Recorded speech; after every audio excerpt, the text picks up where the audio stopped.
Hi everyone, and happy Sunday. Please ignore the swatches on my arm. I just filmed another video and these are the Kylie lip kit swatches that you'll have seen in Wednesday's video, and they're very difficult to get off and they kind of leave a big mark, so I didn't want to kind of give myself a big mark in the video and then have that. I thought that just made a little bit more sense, so we'll ignore that, but I'm sorry if you find it annoying.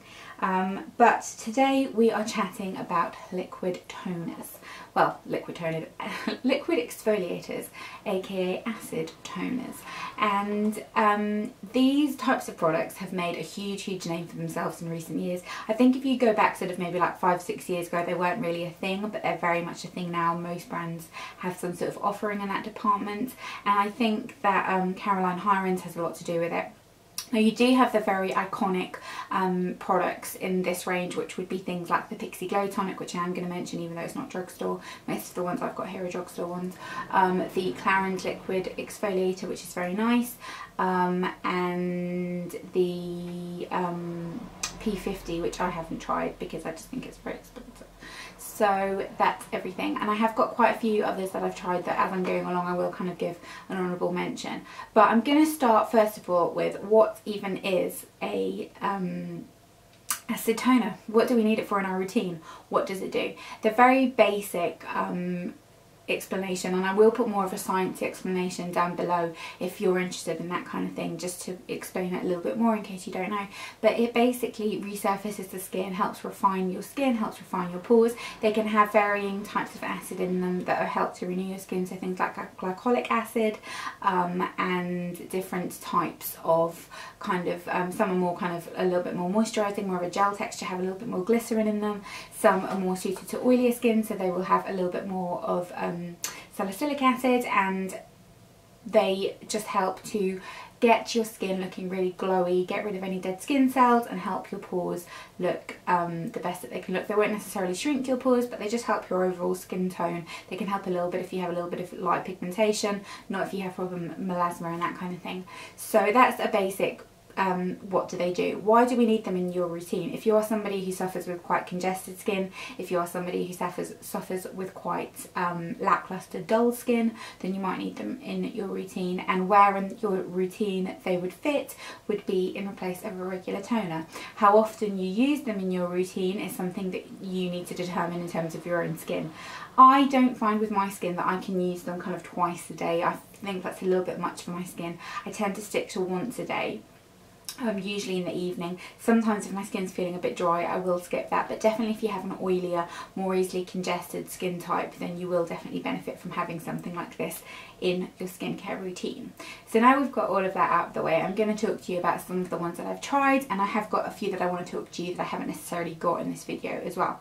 So the first types of ones are the pad types. So they already come in a pad that is soaked in the acid solution, and I know the word acid sounds really scary, but it really isn't.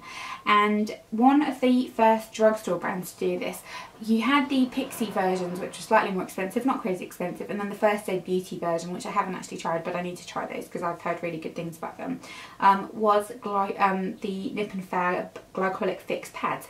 Now I've only got the night version here, and I was using the day version for quite a long time, but I've replaced that with something else which I'll show you. But they have 60 pads in here. They're very often on offer. They're very nice product. They will just give your skin a little bit of a pick-me-up, make it look a little bit more glowy, a little bit more radiant, and these have a slightly stronger scent I think than the day version. They have a slightly higher percentage of glycolic acid in them. And that's another thing you want to be aware with a lot of these things. A lot of them do have alcohol in them, which is, if that's something that bothers you, you might want to be aware of that and check the ingredients list. But if you want something that's affordable and that still does the job, I do think that these ones are a little bit stronger than the day one, so that's something to bear in mind. And I've got a skin type that needs things to be quite hardcore for them to make a difference. Like, it's very resilient. It wants to just look its crappy self. It's not crappy, but it's, you know, it's not perfect. So yeah, they say that this is for oily skin and congested skin, and I do think that they do help with both of those.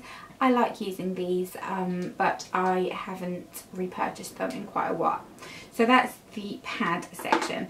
Now if we want to talk about a super budget option, I have got these, and these are the Superdrug Naturally Radiant Glycolic Acid Daily Cleansing Pads. Now these have a much lower glycolic acid, like it's the 3rd ingredient on those ones, and on the Nip and Fab ones, if I could just find the ingredients list. I checked this earlier. Oh, you have to like peel it to look it up. That was what it was. I wanted to look it up online, but I forgot. Yeah, I think though that I did look it up a while ago, and they were a higher percentage. So these aren't crazy strong at all. If you have got quite sensitive skin, I think you'll get on fine with these. But again, don't go the full hog and do it twice daily. That'll be too much for you.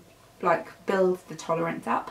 And these are so affordable. They're like £2, maybe like £5 tops if they're not on offer, which they always are. This whole range from Superdrug I think is a particularly good range, and they are a great substitute for the day ones. I don't think they pack enough of a punch if you were using these at night time as your only kind of acid. I don't think they pack enough of a punch, but they are a very nice product for the price. So I wanted to give that a mention. Moving on from that, actually, Superdrug then have launched their Glycolic Tonic 5% glycolic acid liquid, which looks like this. Really nice, handy little bottle for travel actually. And these have got glycolic acid as their 2nd ingredient. It's 5%, a little bit stronger than the pads. Very nice. Again, I don't think you would have problems using this. I don't find it to be particularly harsh or drying, and it just gives your skin a little bit of a pick-me-up, a little bit of an extra glow, and is definitely a good one to try if you haven't tried that kind of thing in your routine and you want to just try something a little bit more affordable before you take the plunge and kind of try different things. I think that's a very good option. Then I did want to give an honourable mention to the Pixi Glow Tonic. I did have a full size of this, and then I had this little one that came as part of like a gift set thing that I got sent. This again is 5% exfoliating toner. I am not crazy about this, and I know that's weird because it's one of the original ones, but I find it really harsh, and like it stings a little bit. I know that they say that like then it works, but I just find it a bit and I think the smell's a bit weird, and it sort of feels like you're putting nail polish remover on your face. Not as fun to use, but effective nonetheless, and it's a little bit more expensive. But if you want to try something that is very similar to that, then I have got this one, and I haven't heard anybody talk about this, and I think that this is a really good dupe for the Pixi one. This is the Freedom Pro Studio Glycolic Radiance Tonic. Now, it has not, like, what was I going to say? It has not avoided me, escaped me. That was the word I was looking for. That the colour of this is the same colour as the Pixi Glow Tonic. I think they have done that on purpose, and I definitely think that coming from a brand that kind of does do a little bit of dupage, let's be honest, that they probably thought about that deliberately, which, you know, I'm good with. And they have, it's a lot more of a low percentage, like in terms of ingredients, it's a lot lower down. It is quite stingy, but it is very similar to the Pixi Glow Tonic. If you let me try these one next to the other, I don't think I would have been able to tell you a difference. So yeah, I like this. It is really nice. They say that it gives you a clearer, brighter, more glowing skin, and it has aloe vera and ginseng, gets rid of dead skin cells, revealing smoother and softer and more radiant skin, which I would agree with. It does do that, but I do think this is a bit harsh, and if I use this too much, I think my skin gets a bit raw. Then last but not least from ones I've got here is this one, and this is actually one of my faves, and this is the Ordinary Glycolic Solution 7%.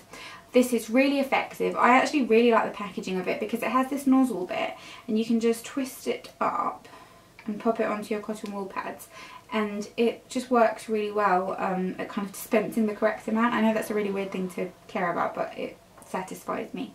And it's really effective. It gives you just a nice glowy complexion. If you're somebody who has any kind of bumpiness, like any textural issues with your skin, like I don't know if you can see it in this light, but I definitely do, like here. I sometimes get milia, which that's not going to help, you need to have that done properly, but I get like little bits of weird texture going on here and that kind of thing, and like in my cheek area. This works really well for helping that diminish, and it's one that you could use all the time, and even though it's quite strong, it's formulated in a very sophisticated way, I think, for an acid. Whereas with some of the cheaper ones, like, you can tell that they have got quite a high alcohol content on them, which is quite drying. I don't find that with this, and I haven't seen tons of people actually talking about this from The Ordinary, and I actually think it's one of their standout products. I think it's a really nice product, and one that for the price is awesome as well. I think it's like £7 and you get 240 mils, so really, really nice. I also wanted to say that there is a L'Oreal version there, like Laser Renew version. It's a gel. Sally Hughes recommended that a while ago in her column. I picked it up and I didn't find it did very much, and I thought it was very expensive for what it was as well. And I find that the gel kind of formula, it's nice, it's more moisturising, but it wasn't like life-changing in terms of the effects that it gave me. I am very, very intrigued by Glossier solution. But I feel with Glossier that I keep falling into this trap of being duped into wanting their products because they're Glossier rather than them actually being that great. I want to look into it because I actually do want to try their version. It's supposed to be very good if you have quite oily skin, which I do, and I want to try that version basically. So let me know if you've tried it, and do I need to try it, and if I do need to try it, do I need to do a review of it? Are you interested in me doing that as well? Hopefully you are. But yeah, that is it. That is everything I have to say to you about affordable acid toners. I hope you enjoyed this video. I would love to know your thoughts on everything down below, and what you've tried, what you haven't tried, recommendations, that kind of thing. And I will be back with another video on Wednesday, hopefully. I've really got a lot going on at the moment, and I'm really trying to still fit in videos and to still keep on top of everything. I mean, if you saw how many emails I've got in my like PR section that I haven't got back to, it's really bad. But I've got a lot of kind of really big things going on at the moment. So I'm trying, so bear with me if I'm not around as much. I know I haven't been around on Instagram, and I've had loads of DMs and stuff from people saying, where are you? You don't do stories anymore. I'm working on it. I'm working on it. But yeah, I hope you enjoyed this video. Please give it a thumbs up if you did, and I will speak to you soon. Bye.